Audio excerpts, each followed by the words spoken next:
नमस्कार, आजकल breaking news परिवेशन करছে Indian diplomacy. संचालना করছি সুবীর কুমার। দিল্লির বিস্ফোরণে এই ঘাতক গাড়িটিকে আপনারা দেখতে পাচ্ছেন। গাড়িটা যিনি চালাচ্ছেন তার নাম ডাক্তার ওমর। গাড়িটি হুন্ডাই কোম্পানির i20 মডেলের গাড়ি।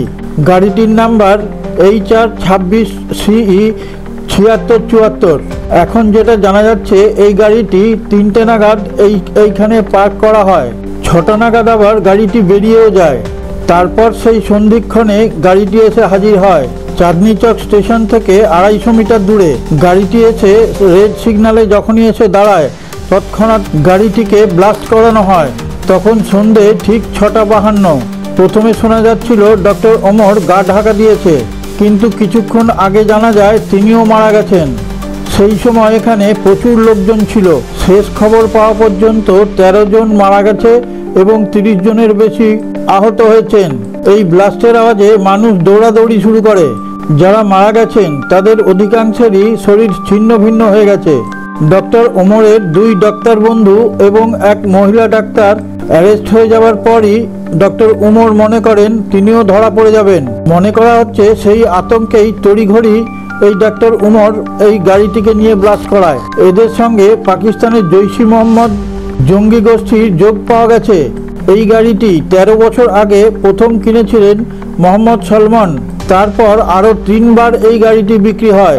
বর্তমানে এই গাড়িটির মালিক ছিল তারিফ মোহাম্মদ। তাকে অ্যারেস্ট করা হয়েছে এবং তার বাড়ির 2 মহিলাকে জিজ্ঞাসাবাদ করার জন্য আটক করা হয়েছে। এখনো পর্যন্ত যা খবর পাওয়া যাচ্ছে তাতে অ্যামোনিয়াম নাইট্রেট, জ্বালানি তেল এবং ডিটোনেটর ব্যবহার করা হয়। ডক্টর ওমর গাড়িতে বসে থেকেই এই বিস্ফোরণ ঘটিয়েছে। এই ব্লাস্টের সঙ্গে আরও 3 জন ডাক্তারের যোগ রয়েছে বলেই তাদেরকে পুলিশ অ্যারেস্ট করে। এর আগে আরও 3 জনকে সন্দেহভাজন হিসেবে অ্যারেস্ট করা হয়েছিল। তাদেরকে জিজ্ঞাসাবাদ করার পর হরিয়ানার ফরিদাবাদ থেকে 3900 কেজি এক্সক্লুসিভ পাওয়া যায়। এদের প্রত্যেকেরই পৈতৃক বাড়ি কাশ্মীরের পুলওয়ামায়। এরা প্রত্যেকেই পাকিস্তানের জঙ্গি সংগঠন জৈশি মোহাম্মদের সঙ্গে যোগ পাওয়া গেছে। অনেক আগে থেকেই দিল্লিতে ব্লাস্ট করানোর ষড়যন্ত্র করছিল। Make it quick, please. There are so many patients inside. At least 10 are dead, and there are 30 plus patients injured who are not in a proper position to get recovered. So we are trying our best to rescue the patient. Please, I am getting late. जी हाँ, बिल्कुल सारे doctors और सारे staff को रखें। अभी आप अंदर गए थे, कितने इंजर्ड हैं, कितने ये बता पाना ट्रस्ट में मेरे लिए अभी पॉसिबल नहीं है। मैंने अभी बस देखा वहाँ पे, मैंने अभी बात की, हमारे सीनियर से बात हुई है। हमारे स्टाफ को बुलाया गया है अभी स्थिति में? अभी बहुत सारे स्टाफ को मैं नंबर नहीं बता सकता, बहुत सारे स्टाफ को बुलाया गया और हम सबको अलर्ट पे रखा गया कि कभी भी आपको कॉल आ सकता है और आपको उस हिसाब से रेडी रहना है। कितने घायल हैं बता सकते हो?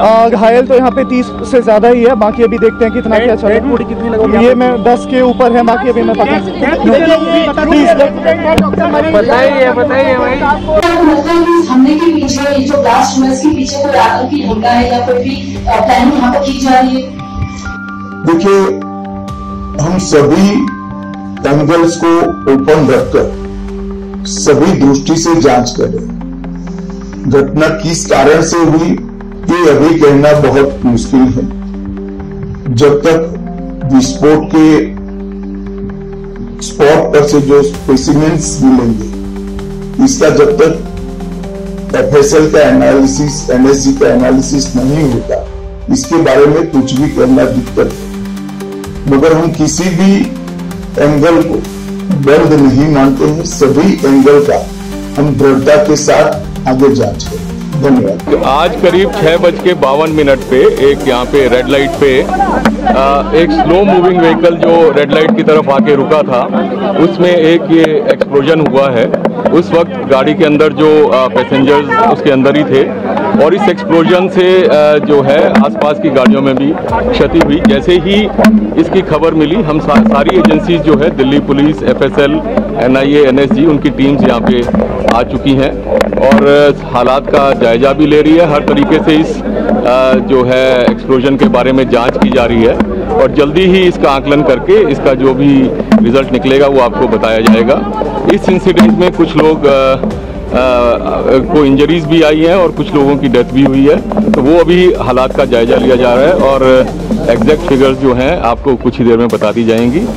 और सिचुएशन को रेगुलरली मॉनिटर किया जा रहा है और गृह मंत्री जी भी जो है उनसे रेगुलरली उनका फ़ोन भी आया था, उनको रेगुलरली ब्रीफ किया जा रहा है और उनको टाइम टू टाइम पूरी सूचना दी जा रही है और आगे जैसे भी हालात होंगे जो भी नतीजा निकलेगा आपको बताया जाएगा। এই ব্লাস্টের ফলে 10টি দাঁড়িয়ে থাকা গাড়িতে আগুন ধরে যায়। যিনি এই ভিডিওটি দেখছেন তার কাছে আমাদের চ্যানেল ইন্ডিয়ান ডিপ্লোমেসির পক্ষ থেকে একটা বিশেষ অনুরোধ, আপনি যদি আমাদের চ্যানেলটিকে এখনো সাবস্ক্রাইব করে না থাকেন তাহলে সাবস্ক্রাইব করে পাশে থাকা নোটিফিকেশন বেলটি ছুঁয়ে অলে টাচ করে একটা লাইক দিয়ে শেয়ার করে দিন। তাহলে আপনারা এই ধরনের ভিডিও আপনার মোবাইলের ইউটিউব খুললেই এই ধরনের ভিডিও পেয়ে যাবেন। তাহলে আমরা বিশ্বের বিভিন্ন প্রান্ত থেকে নিত্য নতুন খবর সংগ্রহ করে আপনাদের সামনে তুলে ধরার অনুপ্রেরণা পাবো। আর আপনি যদি সত্যিকারের ভারতপ্রেমী হন তাহলে আমাদের চ্যানেলের কমেন্টে গিয়ে জয় হিন্দ কথাটা লিখতে ভুলবেন না। এর মধ্যেই পাকিস্তান ভয়ে কাঁপতে শুরু করেছে, তাদের সেনাবাহিনীকে হাই অ্যালার্টে থাকতে বলেছে। তারা খুব ভালো করেই বুঝতে পারছে এর বদলা ভারত নেবেই।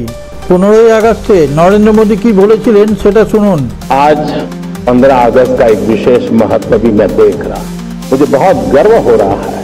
आज मुझे लाल किले की प्राचीर से ऑपरेशन सिंदूर के वीर जाबाजों को सैल्यूट करने का अवसर मिला है। हमारे वीर जाबाज सैनिकों ने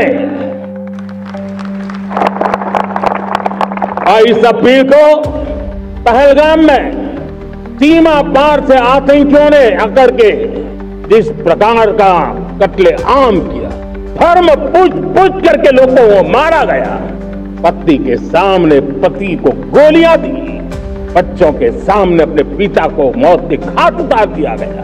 पूरा हिंदुस्तान आक्रोश से भरा हुआ था, पूरा विश्व भी इस प्रकार से संहार से ऑपरेशन सिंदूर उसी आक्रोश की अभिव्यक्ति है।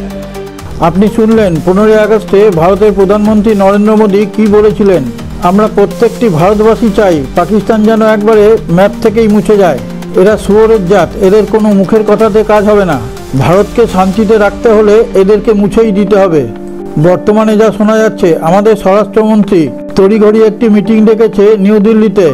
মনে করা হচ্ছে সেখানে আলোচনা হবে দিল্লির ব্লাস্টের বদলা কিভাবে নেওয়া যায়।